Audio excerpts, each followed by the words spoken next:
Okay, a little bit of trivia for you. The first Army Combatives Manual was actually a translation of a French bayonet fencing manual. It was translated by George McClellan when he was a captain in 1852. And what's of note there is that the combative system of every European army in that era was bayonet fencing. Bayonet fencing remained our combative system until World War I, and it was even an Olympic sport until 1936 Olympics, where it was the fourth style of fencing with épée, foil, saber, and bayonet. So that era ended with World War I. There were a couple of things that happened in World War I that exposed that there wasn't a good system for modern armies. One of them was the realities of the battlefield. Imagine trench warfare, right? So I want you to juxtapose the demands of the fencing strip, two people facing off, whatnot, versus fighting in the trench or something. So the rifles of that era, everybody picture a Mosin Nagant, they're like this long, you know, and they had bayonets, they're like 2.5 foot long sword bayonets. Those things all came into existence because they were an advantage on the fencing strip, and that was the, you know, imagine a big long rifle. It's a good thing if you could touch the person quicker with it. So with that being said, what happened when they took those big long rifles into the trenches? Well, basically a 7 foot long pike, it's a single shot rifle. So they realized soon enough that that was not an effective system for the battlefield, and people stopped doing it. In fact, soldiers in that era, when they would go on trench raids, realized that bringing your rifle was even a foolish thing to do, and they would go on a raid, they would bring a bag full of frags and a shovel. So imagine, would you rather be coming around that corner into that small section of trench with a 7 foot long single shot pike, or frag it, and then when the frag goes off, come around and hack people up with a shovel? It's a better method, right? So that's what they did. So there was another more, though, important point about why it didn't survive the war, which was the demands of mass armies. Go back and look sometime at the numbers of soldiers involved. For example, when we invaded Mexico, the numbers in the battles were like 2,500, you know, 2,000, something like that. Compare those numbers to the amount of soldiers in our battlefields of the Civil War, where you now had much larger armies. And compare that again to the armies that we had in World War I. How many soldiers were in the French army in World War I, or the German army in World War I? Gigantic numbers, right? We imagine the difference between our army in 1914, which was small, compared to 1918, when we were involved fully in the war. And our army grew immensely in just a very short amount of time, such that the amount of training that the soldiers were getting before they deployed to war was like 4 weeks at one point. Imagine that, coming out of the farm fields, here's your uniform, here's your rifle, a little bit of close order drill, away we go. That's kind of what the training was like in that era, right? Just because there wasn't much time. You're ginning up from nothing, that's what you had to do. So that made skill-based systems, like fencing, an impractical method, because you can't teach somebody a skill in that amount of time. Imagine if we were trying to teach them to play the violin in 4 weeks. How good would they be? Meanwhile, we're also teaching them everything else about soldiering. So they abandoned that method. And what they did in its place was they put in non-skilled methods of training. They still understood the value of hand-to-hand combat training as far as inculcating the warrior ethos, and even of competitions. But they had to have non-skill systems. So that's when we came up with the bayonet assault course, and pugil sticks was the kind of competition that was left over, which doesn't really require a lot of skill. That's more like being aggressive, that sort of thing. Okay? So what do you suppose happened, though, when they abandoned that skill-based system where we had competitions? So through the era, the 20s, 30s, 40s, 50s, 60s, 70s, 80s, all that era, the next 60 years, when we didn't have combative competitions in the Army, nobody trained. So when I came in, which was in the 80s, there was no actual combative training going on. We had a manual all that time, but combative training amounted to 4 hours in basic training, you know, maybe a little bit in Ranger School, but nobody learned how to fight from the Army combative system. None, nobody at all. All the people who were good at martial arts in the Army in those days learned in the civilian world, because there just wasn't any mechanism to learn. And that's directly because there were no competitions. So think about this for a second. Why do we have competitions in anything? What I should say, what is the effect of having competitions on anything? Imagine this, we're all like out here, it's hypothetical, so bear with me, and we all kind of like running. It's our hobby and whatnot, so we all go running on, in the mornings or whatnot. What happens if we said, okay, now we're going to have a competition to see who the best runner is? What will happen to all of our training? Everybody will train more intently, right? Everybody will focus on it more. All of a sudden there's a seriousness added to it that wasn't there when it was just our hobby playing around. That's the effect of competitions. They focus us and and provide motivation for us to train towards excellence. Okay? So that's a very important thing to note. Okay, that's why, for example, in the shooting world, any of you guys ever heard of Rob Latham or Jerry Bernhardt or any of those guys? So those are like the best action pistol shooters in the world, 3-gun shooters, that sort of stuff. And so there's a reason why the most elite units in the military in the world hire those guys who are not even soldiers to come teach them how to shoot. Because they can outshoot everybody in the Army. Everybody. And why? Because they became the champions by focusing on it and specializing in that one skill set, and so they're the best guys in the world at it, right? So that's an important thing to note. It's the reason why we have competitions around here. Imagine what all the competitions we have. The boxing competitions, the lacrosse, or whatever else we're doing. We become better and more focused and more skilled on those things because of those competitions. That makes sense to everybody? So there's also a downside to competitions. The downside is it pulls us away from focusing on the battlefield. So for example, there's no doubt at all, is anybody you think of in the UFC who doesn't have good boxing skills? Like they all do, right? It's a requisite. You must have good boxing skills, right? So what's the defense of the double leg takedown in boxing? Yeah, there isn't one, right? The UFC 1 exposed the punch him in the face thing, what didn't work, right? So since the 90s, we've known that wasn't a good plan. But everybody has that skill set, but we know that in boxing, boxers aren't training, they're not sprawling and cross-facing in boxing because why? What are they training for? Well, it isn't winning fights. What they're training for is winning boxing competitions, which is not the same thing, right? What's the defense to the hook in judo? What's the defense to the guillotine choke in wrestling? So in each of those things, they have decided that that's not what they're going to compete on, and so they've dropped it off of their training.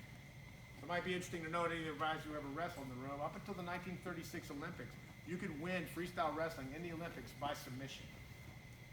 So what do you suppose happened in the next Olympics, which was 1948? What do you suppose happened when they stopped having submissions in freestyle wrestling in the Olympics? The entire wrestling world stopped training on submissions. Because what's their objective? Winning wrestling competitions. And if they don't include submissions, why do we need to know? Get the idea, right?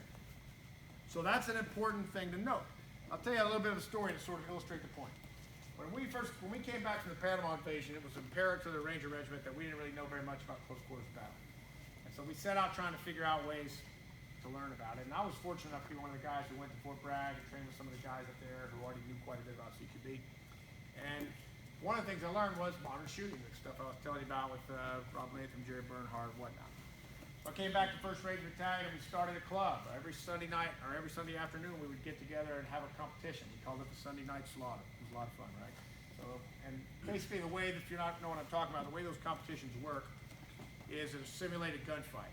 So imagine this scenario is I'm a 7-Eleven clerk, my gun's in the top drawer, there's targets arrayed in front of me to represent where the bad guys might be when they're robbing me in the store. There's a timer, gives an audible beep, signals the beginning of the engagement. I've got to get my gun out, maybe load it, engage all the targets. And then what they do is take all the points that you earn, divide it by the time, so speed and accuracy count the same, just the way they do in real fights, right? So we started having those types of competitions. Well, after a while, we were motivated to go compete against civilians. So we went out there to shoot in all the civilian tournaments out there. And what we realized was there was a huge difference between what we were doing and what they were doing, and that was combat focus. were all combat veterans, and we were using this as a training tool to get better at winning real gunfights, and they were focused on winning the competitions. So what that meant was they started doing all kind of things that were not necessarily combat focused, right? So for example, maybe there's a scenario where you have to shoot these targets from behind cover and then run over and shoot them from behind a different cover, right? So all the competitors who don't care about tactics, they would shoot them up, and then when they took off the run, they reload on the run. It's not really that tactically sound, right? But it's faster, and so if you're interested in the race, that's a better way to do it. You get my point, right? So this is the sort of thing that inevitably happens when you decide on competition rules. The competitors will start gaming because they want to win, and they will lose focus on training for the battlefield. Does everybody kind of get the point on that? Okay. So think about this. In sports, in general, okay, why do they change the rules? Anything from NASCAR to the NBA, right? When they change the rules, why do they change it? Say again? To make it safer. Safety is the number one reason, right? They change the rules, like in NASCAR, if somebody has some horrible wreck or something, they say, oh, those types of tires aren't going to make it here. We need to make those against the rules, and so that's one of the main reasons. It's the same in almost every sport. But what's the other reason? Now, those are close to the truth, but the truth is to make it more entertaining, right? They changed the rules to make it more entertaining because professional sports, all professional sports, are the entertainment business. Right, so think about that for a second. All the professional athletes you ever heard of, they're jugglers. They're there for our entertainment, right? They're just exactly like the court jester that comes in and puts on a show and tells jokes, and we all laugh and ha ha ha, and it's great, or whatnot. That's what they are. They're there to entertain us. That's what the E in ESPN stands for, right? It's entertainment, okay? So that's an important thing to note because that's where we stand outside of that. Think about this. Why do we have you play sports here? Why does this academy require that of you? And more importantly, which portion of this entire academy is tasked with inculcating the warrior ethos in you guys? It's not the chemistry department, right? Yeah? Engineering? So who? Yeah, DPE, right? Of note, not the military side. Why is that, you suppose? Because are you inculcating the warrior ethos in people whenever you take them to the range, or teach them land nav, or teach them movement formations, or anything like that? Is that what the warrior ethos is? The tactics, techniques, and procedures? What is the warrior ethos there? Anybody? You've got an answer, you? Go ahead. Yeah, you. Yeah, something like that. To inculcate the warrior ethos, you have to make people compete. Because believe it or not, competitive golf has more of the warrior ethos in it than non-competitive shooting. Get my point, right? It's going against people. It's perseverance. It's all the character traits. That's why we play sports, right? That's what we're up to here. Okay? You learn more about being a warrior in a basketball game, it's a bad analogy, but it's still true, than you do when you're out learning, I don't know, movement formations or something, right? So sports is a great tool because of the competitive aspect of it. Okay? So what we have to do differently than the rest of the sport world is to remember that we're focused on the battlefield, right? So back to that shooting competitions, our shooting competitions were battle focused. They were really good competitions. Everybody was becoming a better warrior out of them because everybody had that mindset. But those civilians didn't, and so they weren't, even though they were learning great gun handling skills. The lack of focus was a key thing, okay? So that's an important point. What's the positive aspect of combative competitions, or any competition, right? What's the positive aspect? What do we get out of it? What do you guys think? What's a tool to motivate people to excel, right? Spurs people on to excellence. And in the Army, there's two kinds of competitions. This is a key thing too. The first kind of competition is formal. Formal competition is like who's going to be the champion. So imagine this. When we have the brigade boxing open, what does the Corps of Cadets as a whole get out of that? Anyone? Say again? We get a champion, right? We spur on the people who are already inclined to do it really well. So we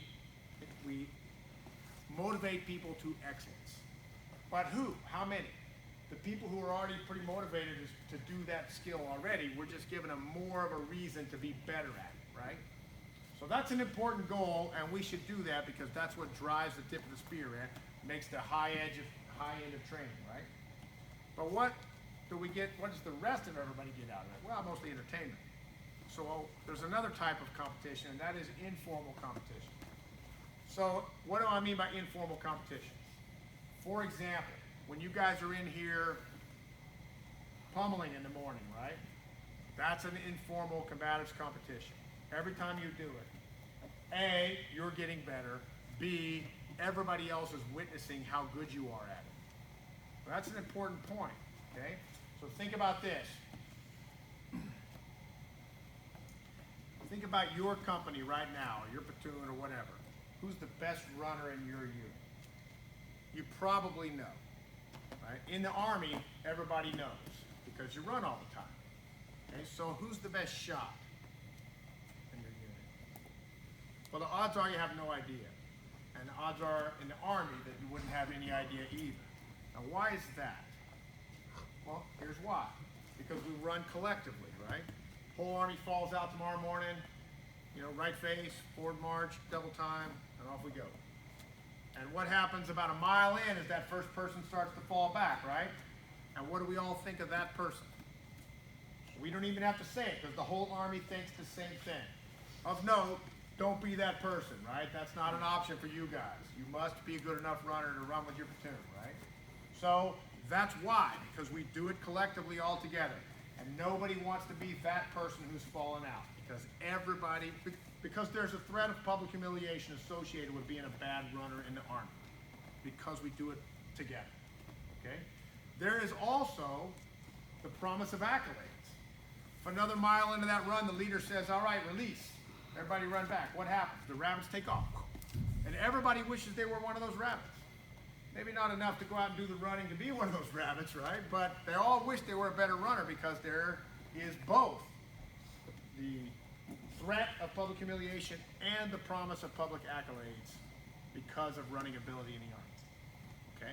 So that's why the whole Army values running. So with that being said, what about shooting? Last time you went to the range, who knew how you did? Typically in the Army, it's you, the person who helped you finger whip your score, and the clerk, and nobody else, right? So what happens if you come back and post those scores? What happens is this. People walk up to the board and they say, Larsen, you shot a 14, man. Why do we even give you a rifle? You know, you can't hit anything. We should just give you a sharp stick. Make you carry heavy things for people who can shoot so they're more ready to do it, right? You get the idea. That's what happens. And then what happens is the next time we go to the range, everybody's a little more serious about the training, aren't they? Because competition does that. Informal competition like that, it does that. All of a sudden we want to be better at it. I'll tell you a story that really illustrates the point well. When we first started doing combatives in 2nd Ranger Battalion years ago, the way it would happen was on payday activities. So we used to have, long ago in the Army, we used to have one day a month when we would all get paid. So we'd have a big battalion formation, hand out the checks and everything, and then we would all take the day off and go pay our bills and whatnot. So on that day, at that formation, the battalion sergeant major used to call people out at random. Be like, okay, give me the 1st Squad Leader, 2nd Platoon Charlie Company, and the 1st Squad Leader of 3rd Platoon Alpha Company. And those guys would fall out. And he'd have them fight right in front of the whole battalion, right? So let's imagine for a second how that plays out culturally in the unit, okay? In one of those platoons, there's this guy, right? That's the smack-talking, proverbial, I would just shoot you person who doesn't like combatives, right? That guy. So eventually this proverbial, I would just shoot you guy, and you should remember that the rest of your life. Like if you're the one who doesn't like combatives, you don't want to do it, you're trying to avoid it, this is what all the actual warriors are doing to you. Talking about you because they know what the truth is, right? And here's the truth. That guy gets called out, comes out in front of the battalion, and he has to fight somebody. And he basically gets twisted up like somebody's trying to close the bread with him, right? Like you're through with that piece of paper, so away it goes. So that's that guy. And then what happens? After being publicly humiliated in front of everybody, right? And being outed, what happens? He's got to run back to his platoon, fall back in. And what does everybody think about it? Everybody, right? We think the same thing we think about that person falling out of the run. Exactly the same thing. And how many times does that have to happen in that unit? Once. One time. Somebody falls out and gets humiliated for not knowing what to do. And then what happens? It never happens again because everybody knows socially in that organization you must be a competent fighter. Right? That's how we control the culture in our organizations. We control the culture by putting the standards together that are or making the standards that are gonna control what everybody thinks about each other. It's really as simple as that. When you guys come in here and you're pummeling, what are you really doing? A, you're getting better at it. B, you're also learning who in the class can fight. Right? When we start rolling later on, or you're already starting to do it in some of your classes, what's happening there? Same thing. We're getting better at it, and we're also learning who's to be reckoned with and who's not. So do you want to be the person in the class that everybody's like, you know, that person's not to be reckoned with. It's simple to beat them. Right? So that's an important concept that we get out of informal competition, which is competence. Now think about that for a second as it relates to you personally, but also as it relates to every other soldier. What do your soldiers expect from you and from each other in this regard? They expect competence, right? Do they expect you to be the best fighter? Or do they expect you to be the best runner in the platoon when you show up? You show up now, you got your new platoon. They expect you to be able to outrun all those people who've been in the Army maybe 10 years or whatnot. You're supposed to be the best runner in the unit.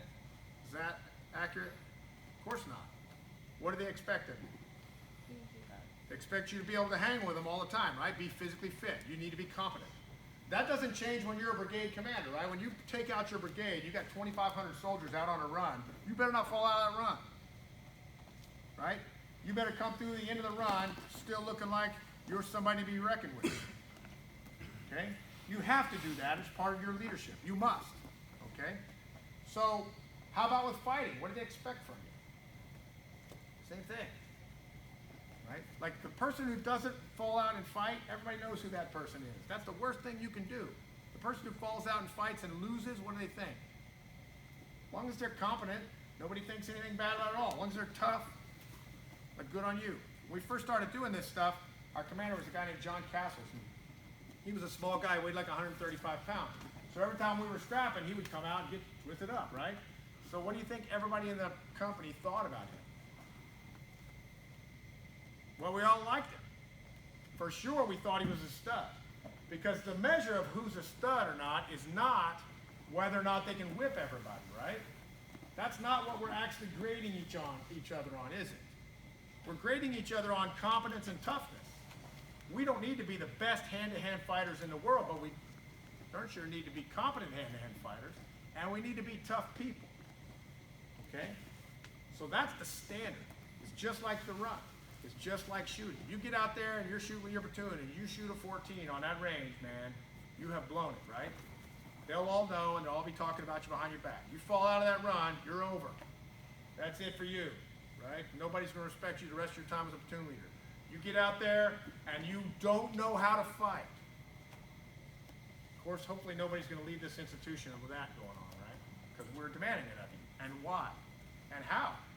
The same exact way. Forcing you to do it so that you will be competent at it the rest of your life. You'll have this skill set. Everybody kind of get the idea, okay? So, with that being said, there's a couple of critical lessons for us to come away from this with. One is the good side of Combatives competition, which is it spurs on excellence and competence, right? That's formal, it spurs on excellence, informal, spurs on confidence. The bad side of combative competitions, any competitions, is that people focus on the competitions and are winning, and therefore they're not focused on the battlefield. So it's on us as the leaders to bridge that gap. We want to use the competitions as a tool to get excellence and at least mediocrity, and at the same time, we want to stay focused on the battlefield. Does that make sense to everybody? Okay, that's a critical thing. And the second one is, what do we demand of each other? How is it that we get it all going?